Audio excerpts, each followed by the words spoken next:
Selamat malam Bapak Ibu Saudara yang terkasih di dalam Tuhan Yesus Kristus. Selamat bertemu kembali dalam renungan malam GKJ Danukusuman. Hanya karena kasih karunia Tuhan kita bisa bertemu kembali malam hari ini di awal tahun 2022. Baik Bapak Ibu Saudara, sebelum kita mendengarkan firman Tuhan hari ini, kita akan mengangkat satu pujian. Kita akan belajar bahasa cinta dari Tuhan.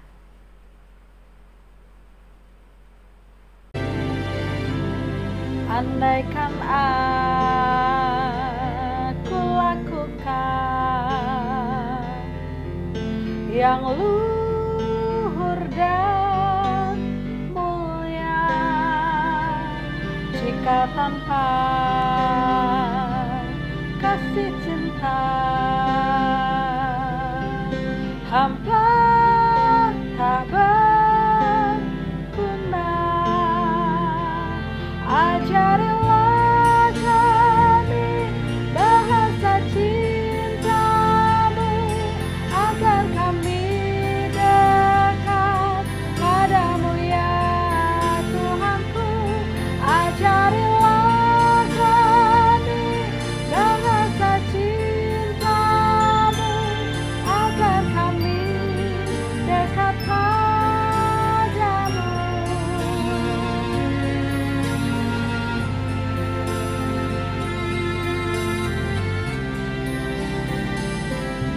Andaikan aku pahami bahasa semua, hanyalah bahasa cinta, kunci tiap hati. Ajarilah kami bahasa cintamu, agar kami dekat padamu ya Tuhanku. Ajarilah kami bahasa cintamu, agar kami dekat padamu.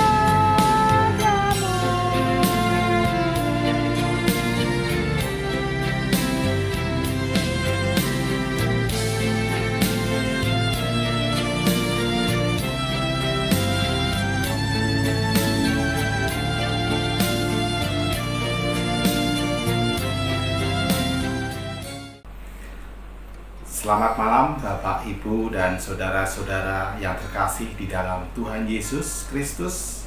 Jumpa lagi dalam Renungan Malam GKJ Danukusuman Surakarta. Selamat Natal 2021 dan selamat Tahun Baru 2022. Mari sebelum kita mendengarkan firman Tuhan dan merenungkan, kita berdoa. Tuhan Bapa kami yang ada di surga, Tuhan yang kami kenal di dalam nama Tuhan Yesus Kristus, kami mengucap syukur dan berterima kasih akan cinta kasih-Mu yang luar biasa dalam kehidupan kami sampai hari ini. Dan pada malam yang indah ini Tuhan, kembali kami boleh mendengarkan dan merenungkan firman-Mu. Untuk itu Tuhan, biar Roh Kudus hadir di tempat ini. Roh Kudus hadir di hati dan pikiran kami, sehingga kami boleh mengerti dan boleh melakukannya di dalam hidup kami. Firman yang akan kami dengar dan renungkan ini. Terima kasih Tuhan Yesus. Amin. Baiklah Bapak, Ibu, dan saudara-saudara yang terkasih di dalam Tuhan Yesus Kristus, renungan malam firman Tuhan pada malam hari ini akan kita ambil dari Matius 6 ayat 27 sampai 31. Mari Bapak Ibu kita buka dan baca bersama-sama dari Matius 6 ayat 27 sampai 31. Yang demikian firman Tuhan. kasihilah musuhmu. Tetapi kepada kamu yang mendengarkan aku berkata, kasihilah musuhmu, berbuatlah baik kepada orang yang membenci kamu. Mintalah berkat bagi orang yang mengutuk kamu. Berdoalah bagi orang yang mencaci kamu. Barang siapa menampar pipimu yang satu, berikanlah juga kepadanya pipimu yang lain. Dan barang siapa yang mengambil jubahmu, biarkan juga ia mengambil bajumu. Berikan kepada setiap orang yang meminta kepadamu, dan janganlah meminta kembali kepada orang yang memanggil kepunyaanmu. Dan sebagaimana kamu kehendaki supaya orang berbuat kepadamu, perbuatlah juga demikian kepada mereka. Demikianlah firman Tuhan. Berbahagialah orang yang mendengarkan dan melakukannya dalam kehidupan kita sehari-hari. Amin. Salam damai sejahtera dan sukacita bagi kita semua. Karena Natal di tahun ini dan tahun baru di tahun ini lebih baik dari tahun sebelumnya. Baik dari sisi ibadah kita, baik dari sisi ekonomi dan aktivitas-aktivitas yang lain, tahun ini lebih baik dari tahun sebelumnya. Untuk itu, marilah kita mengucap syukur dengan kita pada malam hari ini bersama-sama merenungkan firman Tuhan dengan tema kekuatan cinta. Walaupun Bapak Ibu 2 tahun ini kita masih dalam keprihatinan pandemi, kita tahu bahkan pada bulan Juli sampai September 2021, mana di kota kita yang tercinta ini di Solo, banyak hal-hal yang membuat kita miris, di mana rumah sakit penuh, bahkan rumah sakit harus menyediakan tempat-tempat di luar di area parkir dipakai untuk menerima pasien COVID. Dan setiap menit kita juga melihat banyak sekali ambulan, sirene yang kita dengar sering kali, baik itu mengantar orang yang sakit ataupun saudara kita yang meninggal karena pandemi COVID. Dan semakin mencekam lagi kalau kita melihat situasi di malam hari, bagaimana pada bulan-bulan Juli dan Agustus itu untuk kita tinggal di rumah karena beberapa aktivitas harus tutup, mal, pedagang kaki lima, semuanya malam hari harus tutup, lampu-lampu juga dimatiin, jalan-jalan juga ditutup. Situasi semakin mencekam Bapak Ibu dan saudara-saudara saat itu. Tapi Bapak Ibu dan saudara-saudara, kalau kita mau merenungkan dan merefleksi kejadian tersebut, ternyata ada tujuan atau maksud baik bagi kita. Walaupun kita menyadari kita tidak suka dengan adanya pandemi, karena dengan adanya pandemi, sebagian saudara kita harus berduka karena kehilangan saudaranya karena COVID. Ada saudara-saudara kita juga harus kena PHK atau dirumahkan dan tidak digaji. Demikian juga saudara-saudara kita juga banyak yang mengalami kesulitan ekonomi. Demikian juga untuk adik-adik, anak-anak kita yang masih bersekolah juga harus online, tidak bisa bertatap muka. Itulah kondisi yang mencekam saat itu. Tetapi saat ini kita mengucap syukur karena di awal tahun baru 2022 ini kita sudah melihat karena maksud baik, karena aturan itu bisa kita jalankan dengan baik sehingga pandemi sampai hari ini berkurang, dan itu semua karena kasih cinta Tuhan kepada kita. Dan dalam pandemi ini Tuhan juga mempunyai maksud yang baik bagi kita. Kalau kita merefleksi, kita bisa melihat kita semakin memiliki daya tahan yang lebih kuat, dan saudara-saudara kita yang berduka, Tuhan sediakan orang-orang di sekelilingnya untuk menghibur. Yang lemah dalam kondisi ekonomi, Tuhan mengajar kita untuk kreatif, untuk berusaha membuka peluang-peluang usaha yang baru. Dalam pandemi ini, Tuhan memberikan apa yang lalai dalam hidup kita. Itulah kekuatan cinta Tuhan kepada kita, anak-anaknya yang percaya. Sesuai dengan tema malam ini, kekuatan cinta, maka kita sebagai anak-anak Tuhan Yesus, kita sudah benar-benar merasakan dan mengalami bahwa cinta kasih Tuhan benar-benar nyata dalam hidup kita. Dan karena cinta kasih Tuhan sudah benar-benar nyata di dalam hidup kita, maka Tuhan kita Yesus Kristus pada Lukas 6 ayat 27-31 ini mengajar kita untuk mewujudkannya dalam kehidupan kita sehari-hari. Lukas 27 mengajar kita, Lukas 6 ayat 27 mengajar kita untuk mengasihi musuh kita.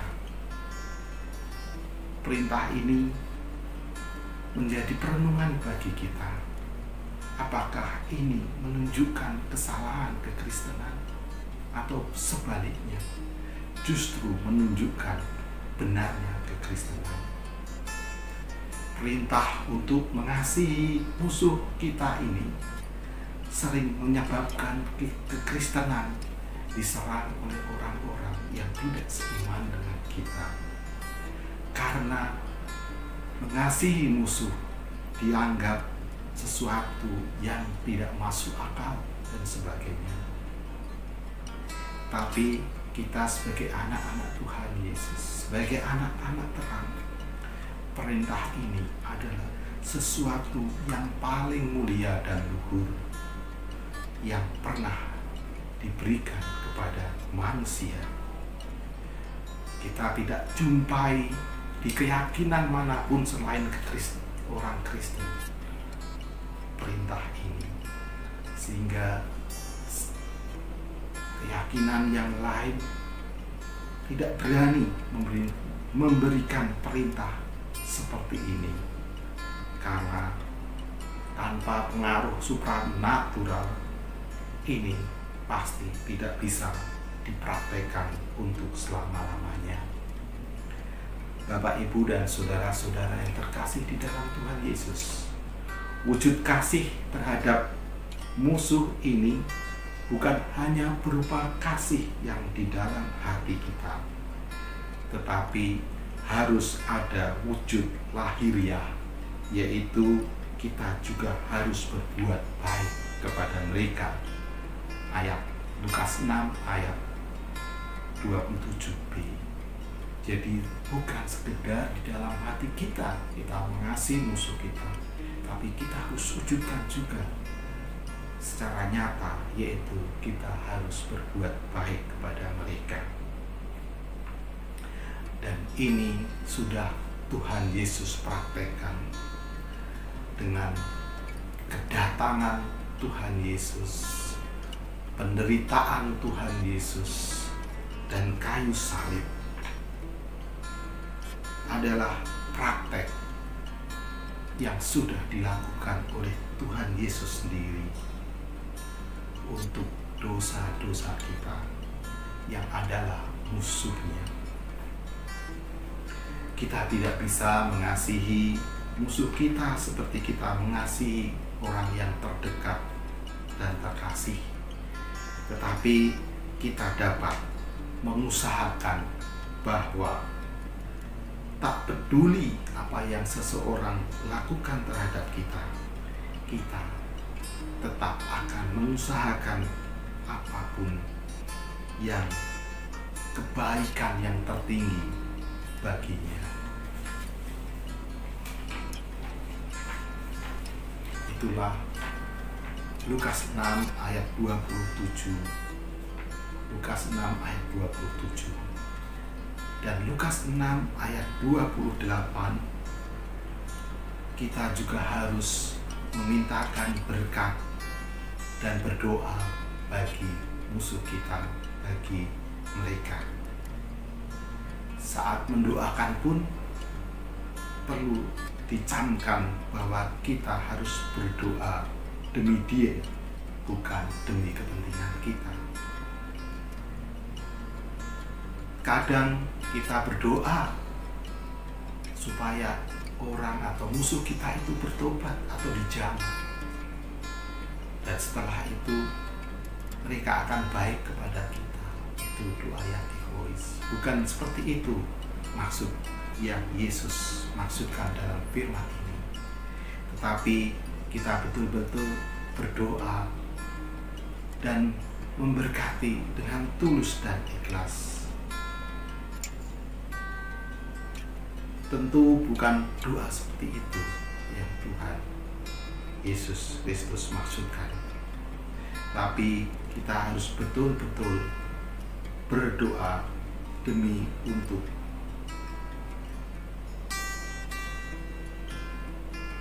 secara tulus dan ikhlas. Seperti yang Tuhan Yesus praktekkan di kayu salib.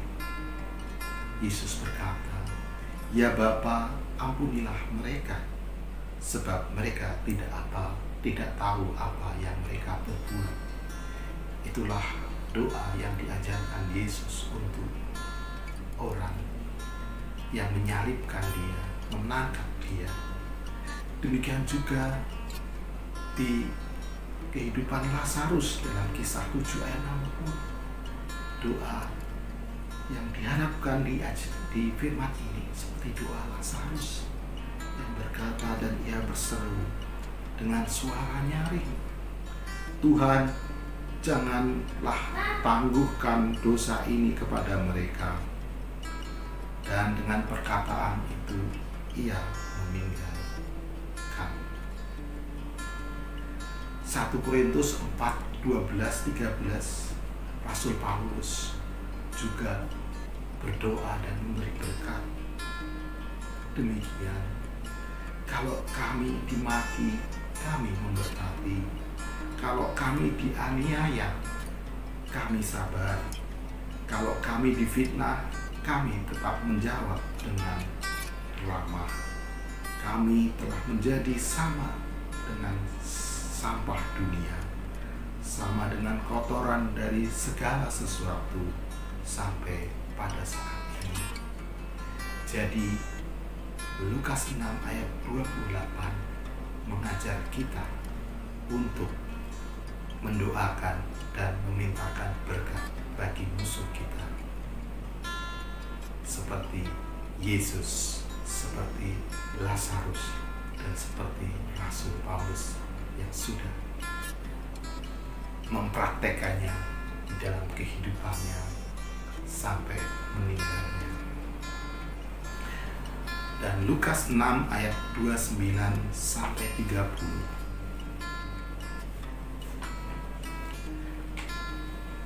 Kita juga diajar untuk tidak membalas kejahatan yang mereka lakukan tidak terhadap kita.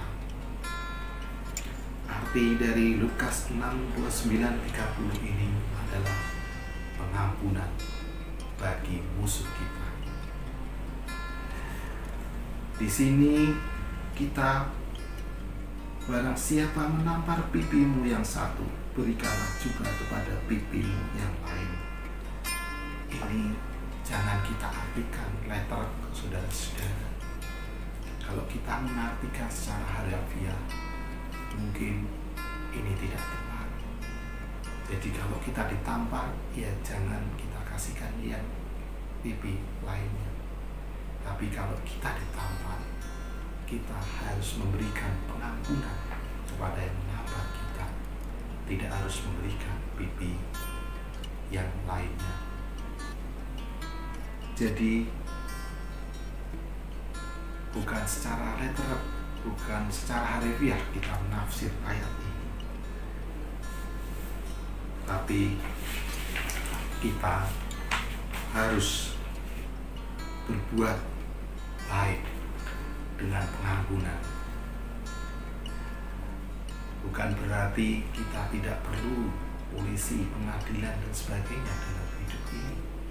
Tetapi kalau kita ditampar sebagai orang Kristen, kita berhak melaporkan ke polisi dengan maksud supaya orang yang menampar kita boleh diadili secara adil, sehingga nanti tidak berbuat lagi dan ditiru orang yang lain. Itu tujuan kita.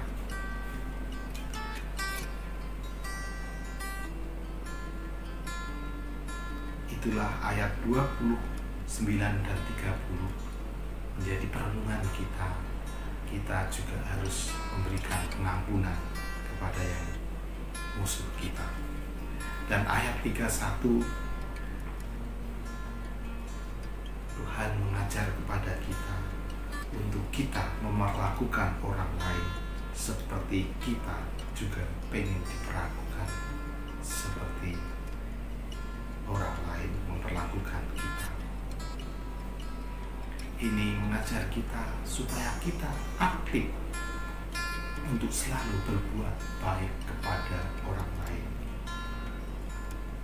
Jadi bukan pasif, kita tidak berbuat apa-apa terhadap orang lain supaya orang lain juga tidak berbuat apa-apa terhadap kita. Tapi firman ini mengajak kita untuk aktif berbuat baik kepada semua orang, sehingga dengan apa yang kita lakukan, maka kita juga ingin diperlakukan baik oleh orang lain. Bapak, Ibu, dan saudara-saudara yang terkasih, dari firman ini memang secara manusia yang tidak mengenal Kristus pasti tidak masuk akal. Tapi kita sebagai anak-anak Tuhan Yesus, perintah ini adalah perintah yang sangat luhur dan mulia. Untuk itu, marilah kita memohon pertolongan Roh Kudus untuk hadir di dalam hidup kita sehari-hari, supaya kita bisa mewujudkan perintah mulia dari Tuhan Yesus Kristus ini. Seperti pepatah, harimau mati meninggalkan belang, gajah mati meninggalkan gading. Dan saat kita nanti mati, marilah kita meninggalkan terang kasih Tuhan Yesus kepada sesama dan makhluk hidup yang lain. Amin. Mari kita berdoa. Kami sungguh mengucap syukur dan bersuka cita akan begitu besar kasih-Mu kepada kami. Dan saat ini kami juga bersyukur Engkau mengajar kami kembali untuk mewujudkan kasih-Mu itu di dalam kehidupan kami. Kami harus mengasihi musuh kita. Kami harus berdoa dan memberi berkat bagi musuh kita. Kami harus mengampuni dan kami harus berbuat baik. Kami mohon Tuhan, biarlah Roh Kudus selalu hadir dan menyertai kami, sehingga kami bisa melakukan perintah mulia-Mu ini. Terima kasih Tuhan, terima kasih. Pada kesempatan yang baik ini, kami juga berdoa untuk bangsa dan negara kami Tuhan, di mana pada saat ini kami masih mengalami pandemi, dan kami juga bersyukur karena pandemi sudah berkurang Tuhan. Tetapi kami tetap masih memohon pertolongan-Mu di masa pandemi yang berkurang ya Tuhan. Kami tetap menjaga prokes. Kami juga berdoa buat Bapak Presiden dan sampai tingkat yang bawah. Berilah mereka kebijaksanaan di dalam memimpin kami. Tuhan, kami juga berdoa buat gereja kami GKJ Darussuman Tuhan. Kami berdoa Tuhan berkati pendeta kami, Tuhan berkati majelis kami, Tuhan berkati pengurus-pengurus blok, dan juga Tuhan berkati pembangunan gereja baru kami. Kami percaya Tuhan, kalau kami bergotong royong membangun gereja bersama-sama, pasti kasih karunia-Mu akan beserta kami, dan kami akan menyelesaikan seturut dengan waktu yang sudah Engkau tentukan. Terima kasih Tuhan Yesus. Pada kesempatan ini kami juga berdoa bagi saudara-saudara kami yang sakit, bagi saudara-saudara kami yang sedang mencari pekerjaan, bagi saudara-saudara kami yang masih sekolah, dan bagi saudara-saudara kami yang mengalami kesulitan ekonomi. Tuhan, kami menyerahkan saudara-saudara kami ini di dalam bimbingan dan pertolongan-Mu. Terima kasih Tuhan Yesus. Kami juga memohon ampun akan segala dosa dan kesalahan kami, seperti kami juga mengampuni orang yang bersalah kepada kami. Dalam nama Bapa, Putra, dan Roh Kudus, doa ini kami panjatkan. Amin. Terima kasih Bapak, Ibu, dan saudara-saudara yang terkasih. Selamat malam, selamat berjumpa kembali di dalam renungan malam minggu depan. Yohanes 3 ayat 16. Karena begitu besar kasih Allah akan dunia ini, maka dikaruniakan anaknya yang tunggal, supaya orang yang percaya tidak binasa, melainkan beroleh hidup yang kekal. Semua karena cinta.